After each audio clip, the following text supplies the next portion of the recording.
Hello, welcome to EDUC2652 and 5017. My name's David Hewitt. I'm going to be taking you through these series of lectures for the next 9 weeks. And the focus on these lectures will be on the number and algebra strand in the Australian mathematics curriculum. Before we go any further, I'd like to pay my respects and acknowledge the Aboriginal and Torres Strait Islander people who are the traditional owners of Australia.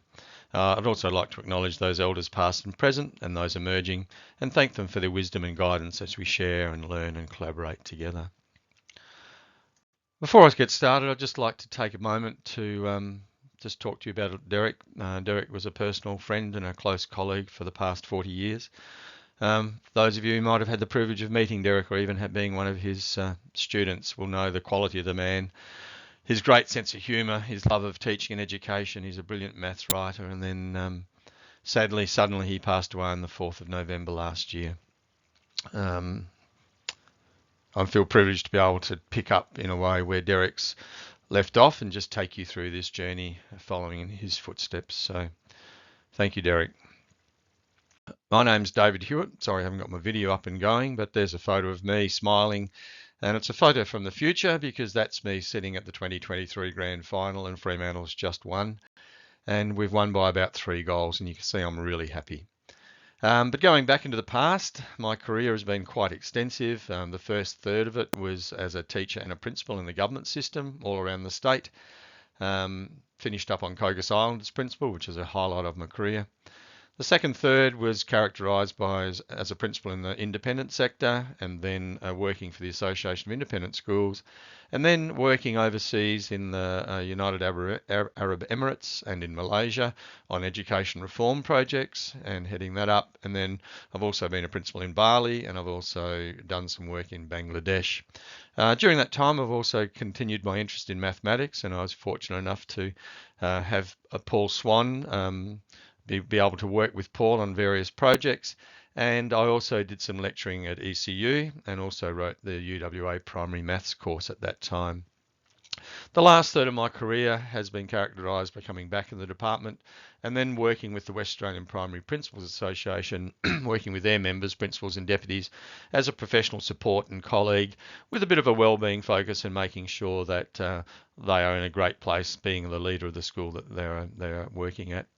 I also maintained that interest in mathematics, and then in the first semester last year I was able to tutor 3 classes at Murdoch University in primary maths as well. So while I've maintained my career in education is mostly around leadership, I've also maintained a really strong interest in the teaching and learning of mathematics. At the moment, my role at Notre Dame is quite new, so I don't have a staff number or an email account or anything. That should be resolved within the next week or so.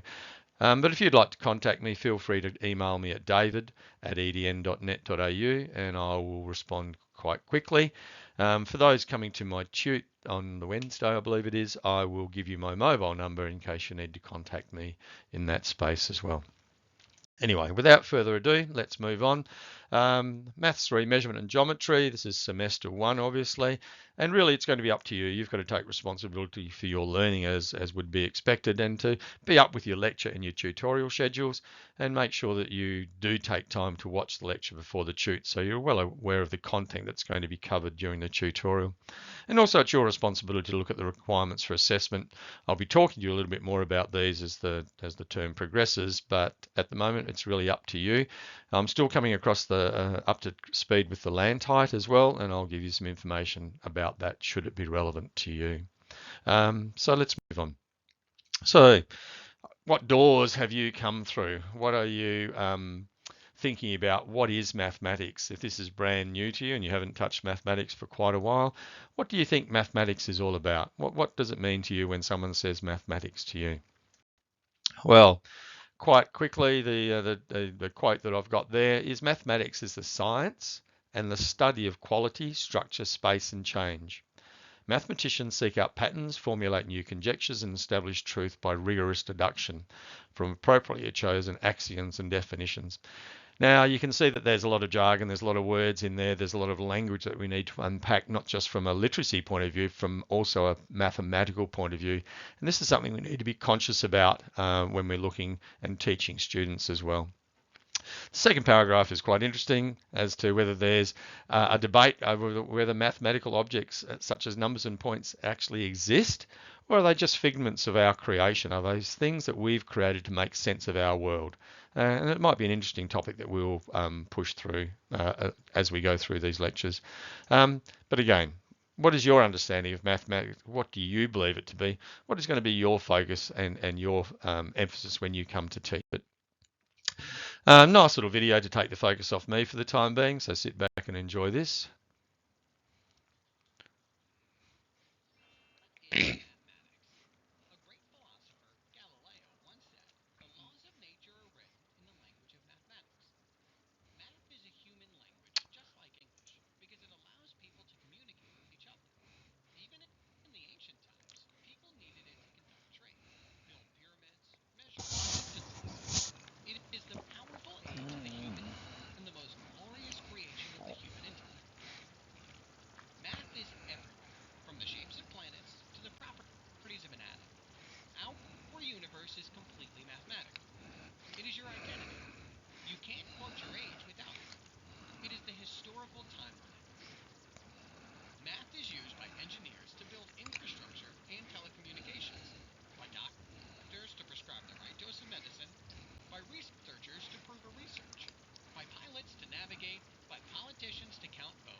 Okay, well, I hope you enjoyed that. And again, you're going to ask yourself, what is mathematics? Because you need to have a very clear understanding of what you believe it to be if you're going to be teaching it to those students in the classroom. And one of the points that I like around that video was the idea that we have taken and abstracted mathematics to the point where it's no longer connected to our personal real lives.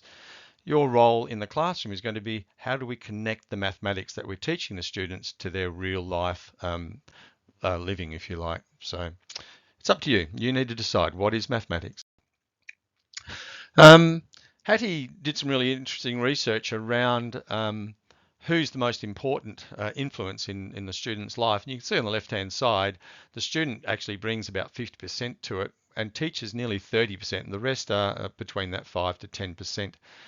So besides what the student brings to the table, the biggest difference in affecting achievement is the teacher. So never underestimate the impact that you can have on a student. It's really important that you understand the place the teacher has in the classroom. And it doesn't always mean that you have to be the sage on the stage either. You can be the one who's creating these learning experiences so the kids can discover and learn and understand through their own auspices rather than through a more didactic approach. Again, it will be up to you. So what do we need to do when we set the culture for maths? I'm going to talk to you about this idea of disposition, because what your disposition towards mathematics is going to be what the child's going to be, what your students will be. And let's have a quick look at some of these possible dispositions, what we don't want to hear. It's okay not to be good at maths. Did you hear that in your life? Were you a successful mathematician at school? Did you fear maths? Was it something that you didn't want to do? Was it something that you really enjoyed? But these misconceptions are what we don't want you to bring to the students in the class. We want you to be a positive role model. Your disposition towards teaching and learning maths must be positive. Girls can't do maths. What a lot of rubbish. You're born with a maths brain or you aren't. Well, a little video covered that, and that's again a fallacy. Not everyone can learn maths. Not everyone learn maths at the same rate, I guess is a better way to do it, but everybody can learn mathematics. It's a matter of you, the teacher, being able to focus carefully on where that point of learning needs to be for that individual child and not treat the whole class as one amorphous mass, but as a bunch of individual students with each with their own learning needs. And that's the skill of the teacher to be able to pick up where that little next point of need is going to be for that one particular child. Maths is never used outside of school, and again, what a load of rubbish, because we know that we need to connect our mathematical teaching to real life experiences of the students so they can understand the purposes for why we're doing things. And here's a really common one. My mum and dad wasn't good at maths, so I won't be. And mum and dads both say that, and they undermine the mathematical learning of their child and mathematical ability and make excuses for it. And I've also heard teachers say that to students. I wasn't very good at mathematics, so it's going to be okay, don't you worry. All those negative misconceptions are really damaging to the student. So from the starting point, I want you to have a really positive disposition towards what you're going to be doing in terms of leading your mathematics classroom and your students through that. All damaging and all incorrect. So when we look at Carol Dweck and Jaeger looking at this growth mindset, some really interesting work around this 2012. So when students struggle with their work, what determines whether they give up or they embrace the obstacle and work to overcome it? It's the growth mindset, the possibility that anything is possible, that we can take students from a point of not knowing to a point of knowing. It's that skill of the teacher. And a little quote there is really nice. When we emphasize people's potential to change, we prepare our students to face life's challenge resiliently. I'm not 100% comfortable always with that term resilient. I'll talk to you more about that eventually. But it's a whole idea of the positive mindset, that we have a growth mindset, that we can continue to grow and learn. It's just that some people might have those growths in different speeds or different rates.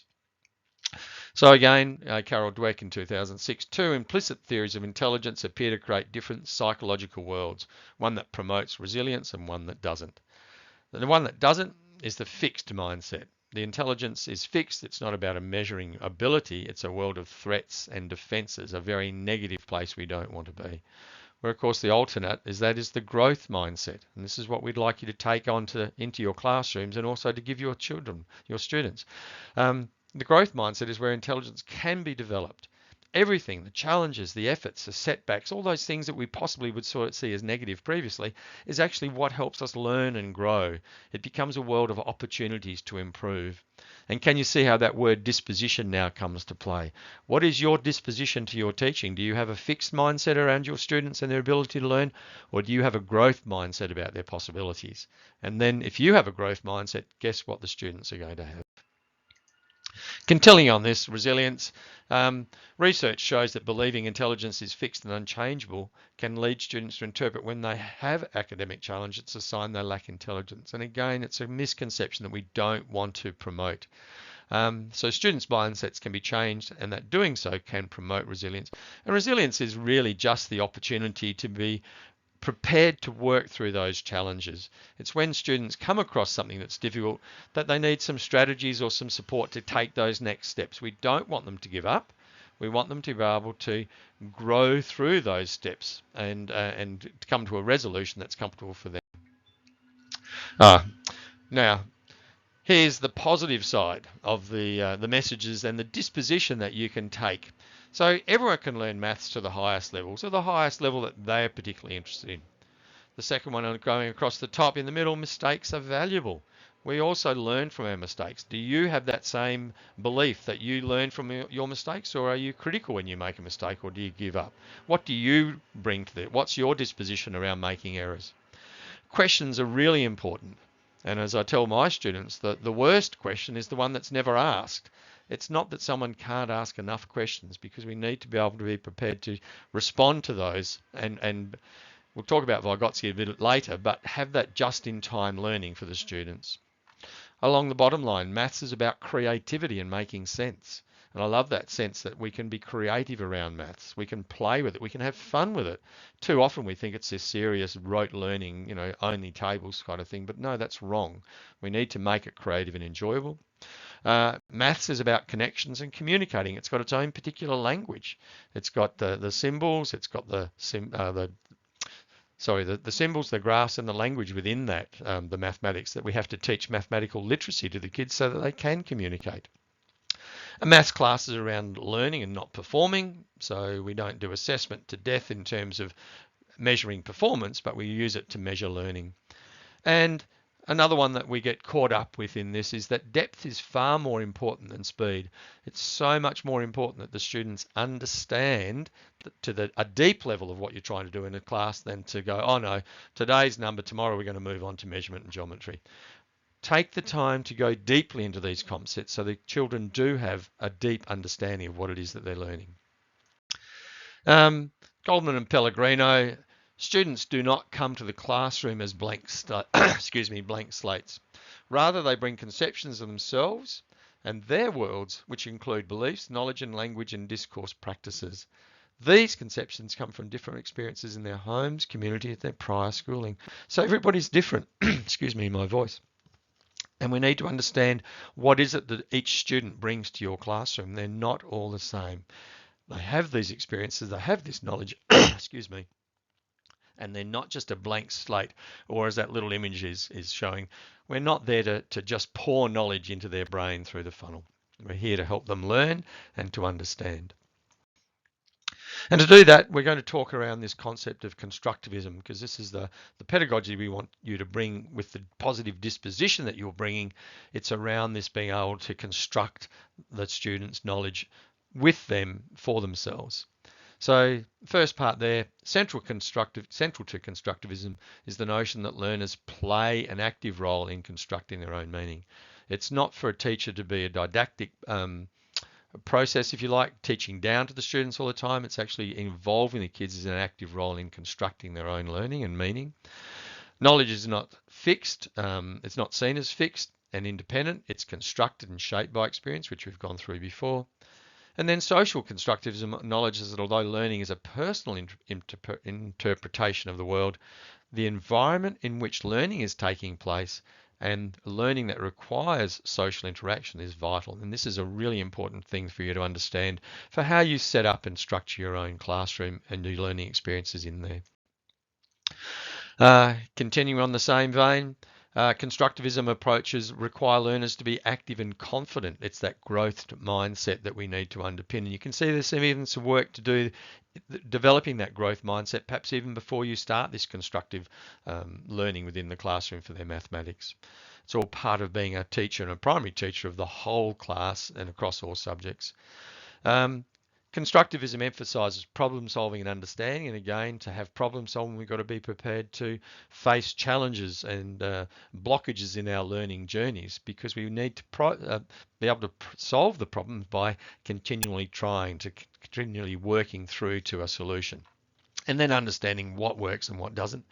And then last thing there, excuse me again, constructivism uses authentic tasks, experiences, settings, and assessments. And again, we try to align the learning to real life problems and real life learning, authentic tasks and experiences wherever possible. It's not always possible in the maths class, but wherever possible, we'd aim to do that. So social constructivism is, funnily enough, that last sentence, social constructivism is not about not being a teacher. So the double negative there that's included, it means that there are times when you do need to teach. There is some simple basic understandings that the students need to understand, and you need to teach those explicitly and directly. But that's not your only strategy in your toolkit, in your teaching toolkit. There are other ways that we can get kids to build their own knowledge using this constructivist learning. But it doesn't take away from your role. You don't sit at your desk with the feet up and reading the paper while the kids go and do what they need to do. You are very active in the classroom, whether it's teaching to the whole class, teaching to a small group, or working with one child on their particular just-in-time need. So it's come from these two schools of thought, Piaget and von Glaserfeld, and then Vygotsky and Barbara Rogoff. So cognitive constructivism versus social constructivism. And we're going to be focusing on Vygotsky. He's quite prominent, as was Piaget in the child development side of things and impact on teaching. But Vygotsky's most important contribution, I suppose, was this whole idea of the zone of proximal development. And when looking at children who tested on their own, they rarely did as well as when they were working in collaboration with an adult. Why is that the case? And this is what I talk about when I call it just-in-time learning, zone of proximal development. You're looking at that child, you're looking at what they're doing, particularly at that time within their mathematics. They might be being successful, they might be finding a challenge.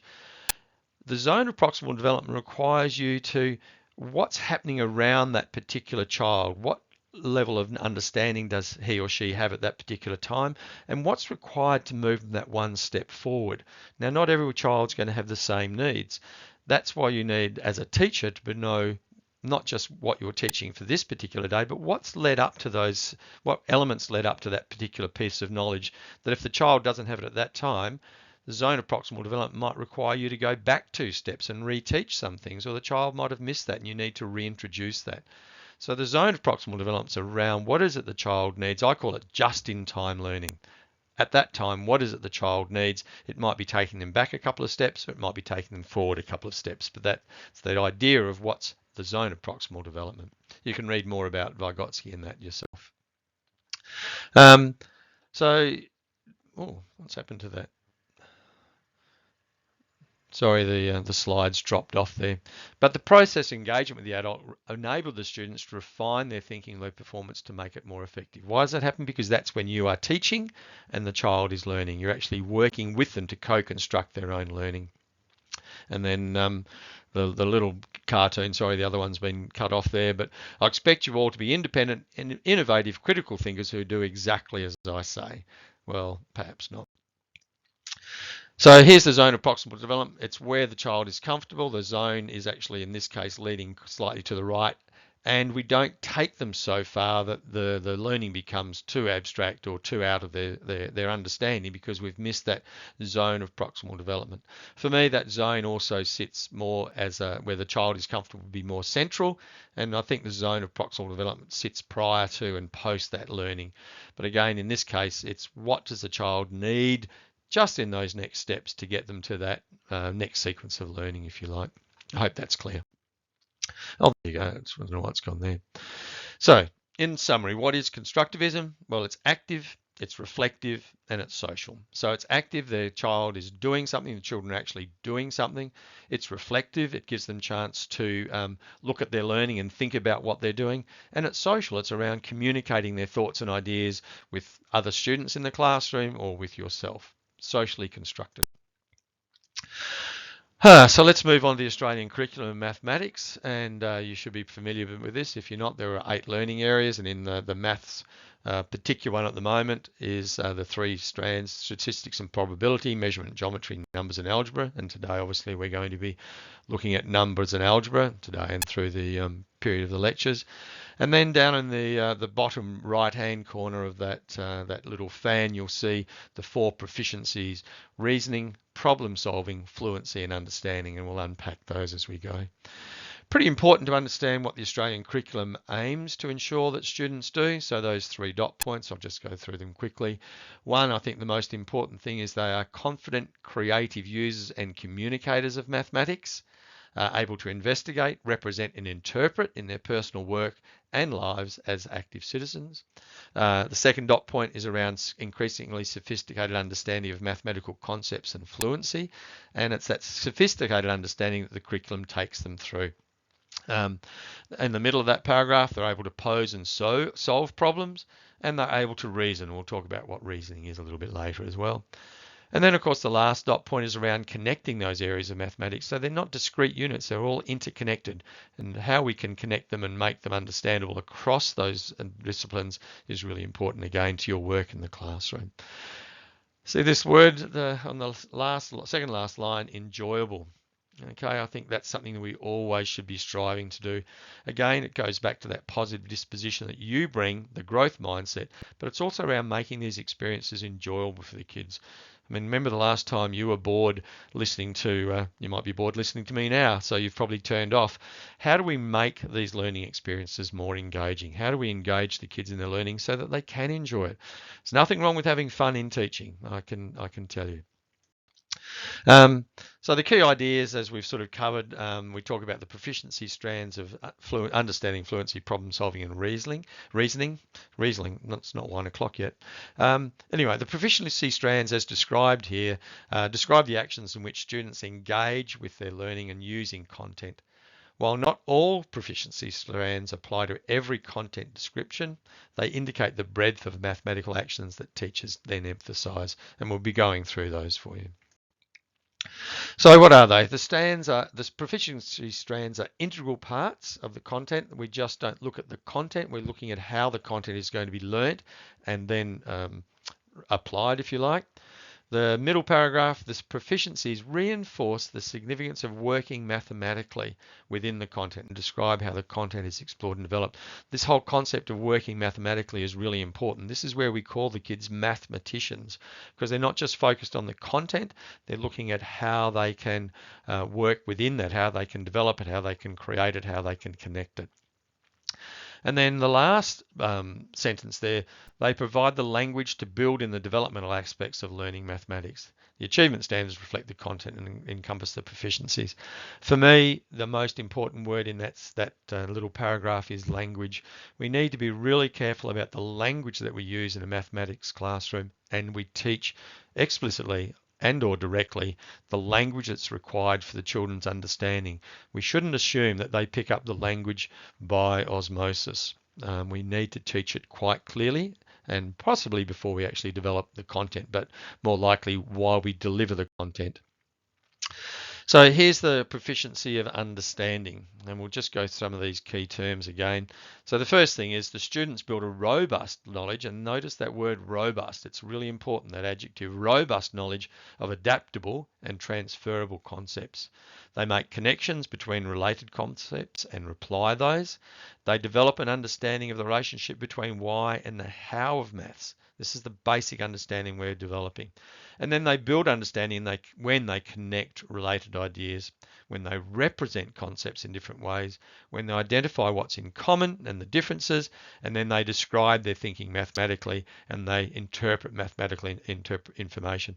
And you can see that a lot of that's the social constructivism where they're actually building the language to understand and communicate as well. So what does it mean? Well, basically, understanding means we can't have rules without meaning. We don't jump into formulae without having a really good understanding of what it is that we're building up to have that generalized formula in a mathematical concept. So, for example, what does it actually mean when we say length times breadth equals area? There's the rule. We can apply the rule to that or the formula to it, but without developing a really strong understanding, the children can't apply that. They might memorize it, but they can't really apply it. Fluency. So once we've built understanding, I guess what we want to be able to do is then to build fluency.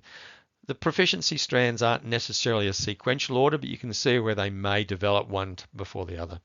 So what is fluency? Students develop skills in choosing appropriate procedures. Now what's really important in that is if you only give students one procedure, it's pretty hard to make a choice. So we need to give children multiple opportunities to understand things or multiple ways of understanding the same concept so that they can choose the procedure that works for them. They need to carry out these procedures flexibly. We're not always looking at accuracy. The next adjective verb is accurately, but the whole thing is we need to look at it flexibly first. Accurately, efficiently comes over time once they choose these appropriate procedures appropriately, and then they recall factual knowledge and concepts readily.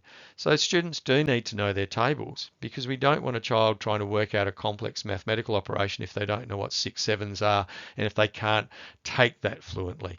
We're not talking about instant response. We don't need to snap our fingers and say 6 sevens 42. We're talking about an automatic response, and that could be up to 3 seconds. It gives the chance for the child to think about those things, recalling factual knowledge and concepts. So when a student's demonstrating fluency, that's when they calculate efficiently, when they recognise robust, notice that word again, ways of answering questions, when they choose appropriate methods and approximations, and they can't choose from a set of one. So we need to make sure that we can have multiple ways of methods and approximations so they can make these choices. When they recall definitions and use facts, and when they manipulate expressions and equations to find solutions. And I think the manipulate is really important because often we'll give unthinkingly a standard way of writing an expression: 6 plus 5 equals 11, with the plus always on the left side and the equals on the other side, so the kids just see we read from right to left. Change it up, mix it around. 11 equals 6 plus 5. 11 equals 6 plus what? Sometimes we can have a missing combination in there. We need to manipulate those expressions and not just give them one standard way of expressing it. So fluency is simply about choosing and using the right tools in a correct way. And again, we can't choose from a set of one. Problem solving. So students develop the ability to make choices, interpret, formulate, model, investigate problems, and communicate effectively. So what does it look like when students are problem solving? Well, they formulate and solve problems when they use mathematics to represent unfamiliar or meaningful situations, when they design investigations and plan their approaches, when they apply their existing strategies to seek solutions, and when they verify that their answers are reasonable. Reasonable also have some sense of how do we estimate what we think the answer might be before we need to calculate. So you can see, in a sense, we develop the understanding, those base things that we want the children to know. Then we want them to be fluent. We want them to be able to recall those things in an automatic sense, because when it comes to problem solving, a lot of their brain power, a lot of their space, their short-term memory can be then applied to the problem solving itself rather than trying to recall something that they possibly should know in an understanding and a fluent sense. So problem solving involves investigating, thinking, and communicating. This is the creative elements of mathematics, and this could be the really fun part of it, I think, in my way. And then the last proficiency is simply reasoning. And reasoning is talking about what it is, why they thought this. So students develop an increasingly sophisticated capacity for logical thought and actions, such as analysing, proving, evaluating, explaining, inferring, justifying, and generalising. And then what does it look like? Students are reasoning mathematically. We can say they're mathematicians when they explain their thinking, when they deduce and justify strategies, when they adapt known knowledge to unknown situations, when they transfer learning from one context to another, when they prove that something is true or false, and when they compare and contrast related ideas. This is when they're reasoning. We can't, well, I should say the students can't reason effectively if we haven't taught them the language with which to be able to reason. So if we're looking at number and algebra, for example, if we haven't taught them the language of number and algebra, it's very hard for them then to use that language or language they don't understand to reason appropriately within that strand. So you can see whether the language of mathematics, the literacy of mathematics, if you like, is really important, particularly when it comes to this proficiency of reasoning. In simply, what does it mean? Simply means they explain their thinking and they justify their decisions. It says, yeah, convince me. Why do you believe that? What learning brought you to this place where you can justify what it is that you've come up with? So they're the 4 proficiency strands. The West Australian curriculum doesn't know the students in your classroom. You do. So it's up to you to know both the curriculum, what comes before and after, but equally, it's important for you to know your students and where you need to take them from and to. And again, reflect on Vygotsky's zone of proximal development, or as I call it, that just-in-time learning the student needs for you to move from this point of knowledge to that next step. And yeah, have fun. I think I can't say it enough. Enjoy your maths class. Make sure the children enjoy it. Just play with them. Learn and grow together. It's all part of being a teacher in an effective classroom. So we've talked about some constructivist learning. We've talked about the curriculum. We've talked about the 4 proficiencies. And now what's the methodology or the pedagogy you want to bring to this? And what I believe in strongly, and obviously Notre Dame does as well, is this whole idea of the CRA approach. CRA, concrete, representational, abstract. And always start with the concrete first. And I would be saying, it's my firm belief, even students in year 5 and 6, if they don't understand a concept, start with the concrete, go right back. And it's not a matter of being able to play with blocks, etc. It's being able to develop a concrete understanding where the child uses a hands-on physical models or manipulatives. We're talking about represent here, but to represent knowns and unknowns, that's really representation. But concrete is the manipulation. I call it the lick, smell, touch, feel, throw materials that we use in the maths class to help develop the kids' understanding. Once they've got that concrete understanding, they can manipulate, etc. We move on to representational or semi-concrete, where we use pictorial or electronic representations of these models. And here's a little graph that you can see the kids have recorded against. And then finally, and not before, then we go into the abstract, where we use the signs and symbols and the pictorials of the graphical symbols of mathematics. We don't start there. We finish at the abstract. We go through this process of developing the concrete understanding first, using those materials that the kids can manipulate. Then we draw pictures of those in a representational or semi-concrete way. And then lastly, we use the symbols and pictorial displays to represent that. So we believe the CRA approach is really important in any classroom. If you have a look at this Fuller and Sousa little pyramid of learning, and we look at right at the top, what I'm doing to you now, lecturing, you don't remember really much after. This will be probably a 45-minute lecture, 50-minute lecture.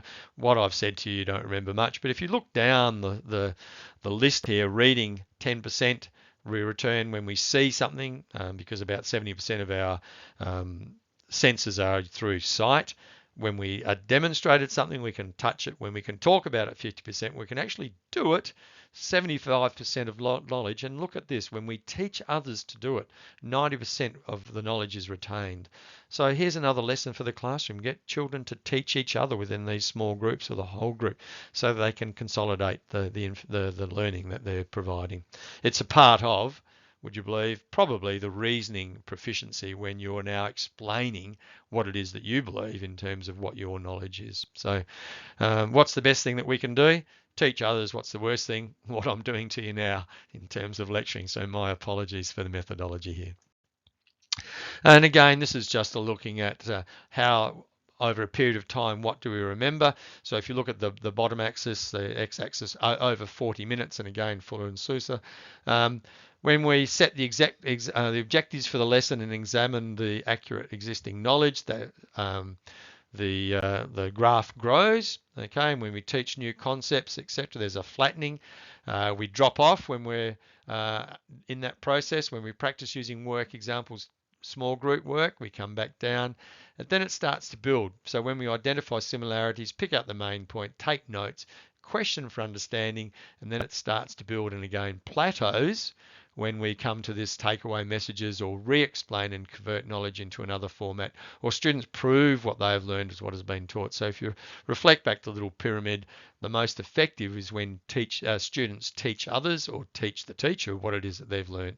But again, the amount of retention isn't great, and it's no percentage against that, and we'll talk about interpreting graphs a bit later, but it's quite an interesting little process that they've unpacked there. Okay, so what's numeracy? What's being numerate mean? This is the Department of Education in Victoria. So children and young people need increasingly sophisticated levels of language and mathematics in order to take care of their own health and well-being, participate in the workforce, and make a positive contribution to a democratic society. Mathematics supports us to analyse and reason about the nature of the world.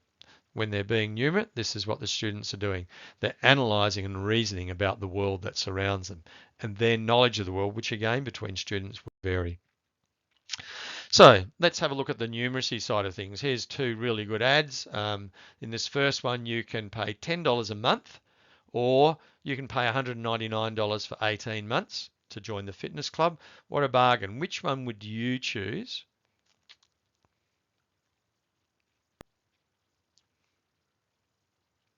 Do you notice if I pay $10 a month over 18 months, how much would it cost me? Well, your maths is as good as mine. I'd only be paying $180. But look at it. Or you can pay $199 for 18 months. The second offer looks really good. If the child wasn't numerate or if you weren't numerate, excuse me, perhaps that's what you would choose. And have a look at this second one. Excuse me. Is it really a bargain? Was $52.99. Now it's $47.99 and you save $12. Jump in, buy two. No, buy three, save $36. However, when you look at it, $52.99 take away $47.99. In my mathematical, that's only $5 saving. So if you weren't numerate, if you weren't being able to look at those and make some rational decisions around being a mathematician, you'd be probably ripped off at your membership at your gym, and also you'd be paying too much for Guitar Heroes. So we want children to be numerate. We want them to be discerning and discerning in their own real world experiences. So I'm just going to sit for 5 and give you a bit of a rest, give my voice a bit of a rest. Write down at least 5 examples of the numeracy that you think is involved in cooking, or running a sports carnival, or shopping, or getting yourself to uni. I'll just give you a minute to think about that.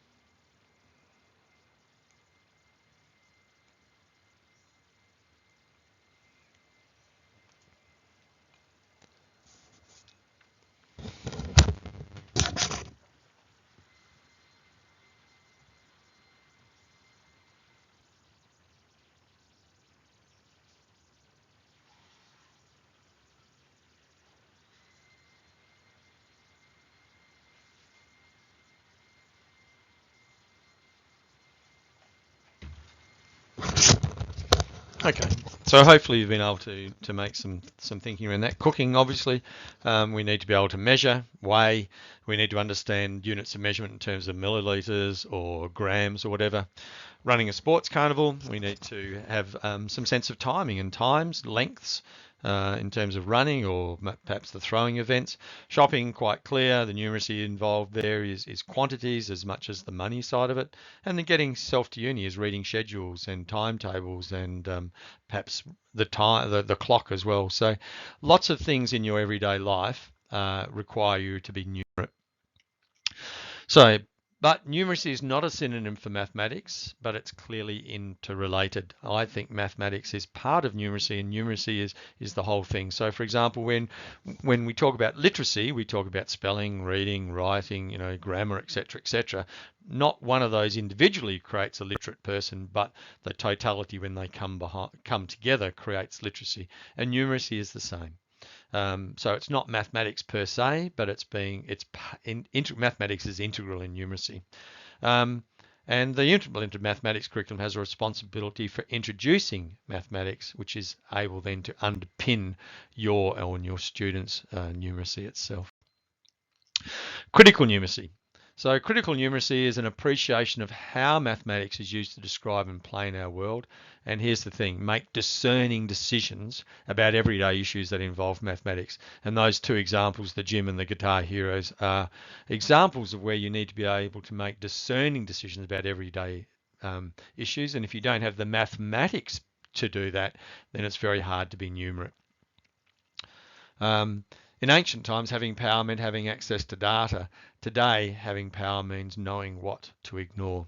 Harari 2017. Interesting little point there. So when we're looking at critical numeracy, and here's an example of the graphs, and I know if you watch the news now, they're often using graphs to explain stocks and shares and all these sorts of things. And here's a simple graph showing daily temperature with a stable weather pattern. The horizontal axis, the x-axis is days of the week, Monday to Sunday. The vertical axis, the y-axis, shows us our degrees Celsius broken into 10, 20 and 30, and we can see there's a continuous line graph going across the week as the temperature rises and falls for the maximum and minimums. And if we have a look at that, we can make some pictorially make a bit of a decision. Well, look, actually the temperature doesn't change too much over that period of time. It's reasonably flat. There's not too many sharp going up or going down. So yeah, the temperatures sort of remain fairly consistent over that period of time. However, compare that with this graph. Wow, this graph shows, look how much the temperature has varied over this period of time. The same sort of thing, days of the week across the bottom, degrees across the top, but this has got much more extreme temperature degree, I'm sure. Well, let's have a quick look at both of them. Both have the same bottom axis, x-axis. Both show degrees. This one starts at 0 with intervals at 10, 20, 30. Oh, hello. This one starts at 14. The graph on the right starts at 14 and goes up to 28. What do you notice about those two graphs? And hopefully you'll say, well, they're both exactly the same. They're both recording exactly the same temperatures and measurements, but the way the axis on the y-axis has been distorted, the x-axis, the increments have been brought closer together, they've squeezed it, and the axis starts at 14, not at 0, as in the graph on the right. So again, when we're looking at these things, these real-world examples, to be numerate means we really have to understand the mathematics that sits behind them and be able to make some decisions around that. So who might be interested in presenting data in Table 1 and who might present it in Table 2? Whose interests are best served by having a fairly even temperature, and whose interests are best served by having this more dramatic representation of temperature when in fact both graphs represent exactly the same data? Whose view is being advantaged? What arguments are being promoted? Is there bias? Obviously there is. Who's empowered and who's disempowered? Well, the people who aren't numerate are definitely disempowered. And then what maths is being used and being used appropriately? Well, they're both being used appropriately. There's no sense that they're not. However, the representations, when you look at them critically, look different, but critically are exactly the same.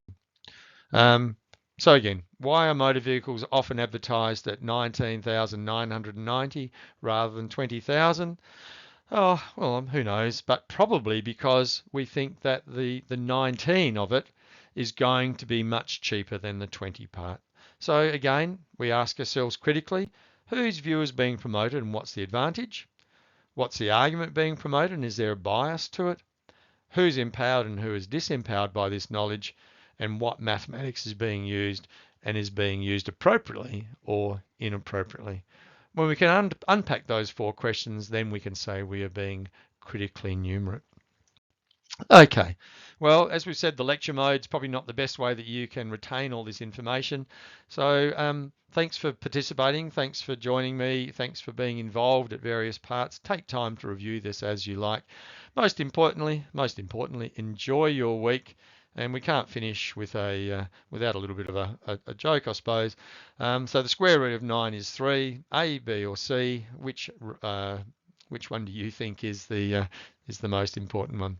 Anyway, look forward to seeing those people in my tute on Wednesday, and I'll be with you again next Monday. Thanks very much. Bye.